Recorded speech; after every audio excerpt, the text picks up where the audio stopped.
देर रात गए हावड़ा के जगदीशपुर मकालतला इलाके में एक प्लाईवुड फैक्ट्री के गोदाम में अचानक आग लग गई। देखते ही देखते आग ने विकराल रूप ले लिया। जिस वक्त आग लगी उस वक्त तेज हवा चल रही थी। साथ ही गोदाम में भारी मात्रा में आग पकड़ने वाली चीजें भरी हुई थीं, जिसके चलते पल भर में ही आग फैल गई और पूरे गोदाम को अपनी चपेट में ले लिया।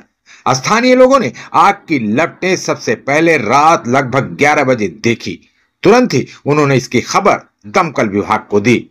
खबर मिलते ही दमकल की 4 गाड़ियां मौके पर पहुंची और आग बुझाने का काम शुरू कर दिया।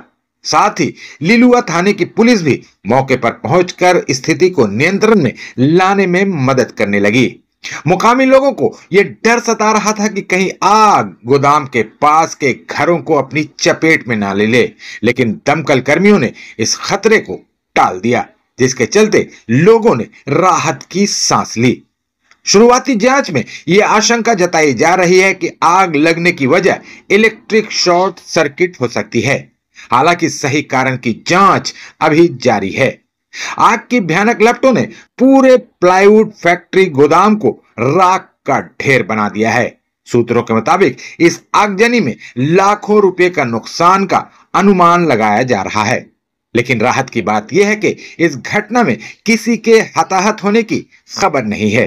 दमकल कर्मियों ने कड़ी मेहनत से आग पर काबू पा लिया। इलाके में दहशत का माहौल जरूर बना हुआ है, लेकिन स्थिति धीरे धीरे सामान्य हो रही है। কিভাবে আগুন লেগেছে যতটা সম্ভব শর্ট সার্কিট হয়ে ইলেকট্রিকের কোনো কারণেই হয়তো লেগেছে। আর এখানে যে কাজটা হতো কাঠের প্লাইউডের কাজ হতো, হ্যাঁ, প্লাইউডের দরজায় সব কেমিক্যাল দিয়ে পেস্টিং করে দরজার কাজ হতো, মানে টোটালটাই দাহ্য পদার্থের কাজ হতো। এবারে হয়তো কোনো কারণে ইলেকট্রিক শর্ট সার্কিট হয়ে গেছে, সামান্য আগুনের মধ্যে থেকে একদম পুরো আগুনটা স্প্রেড করে গেছে। আর যেহেতু হালকা হালকা হাওয়াও বইছে, যার জন্য আগুনটা দ্রুত স্প্রেড হয়েছে। তবে মানে সবাই আমরা খুব ভাগ্যবান যে আমরা রাত্রে শুতে যাওয়ার আগেই কারোর চোখে পড়ে গেছে যে আগুন লেগেছে। যদি গভীর রাত্রে হতো তাহলে হয়তো অনেক বিরাট ক্ষতির সম্মুখীন হতে হতো। অনেক স্থানীয় বাসিন্দারা থাকে, তাদের ঘরেও আগুন ছড়িয়ে একটা বড় বিপদের সম্ভাবনা হতো। কিন্তু যাই হোক, সবাই মিলে ছুটে এসছে, ঝাঁপিয়ে পড়েছে।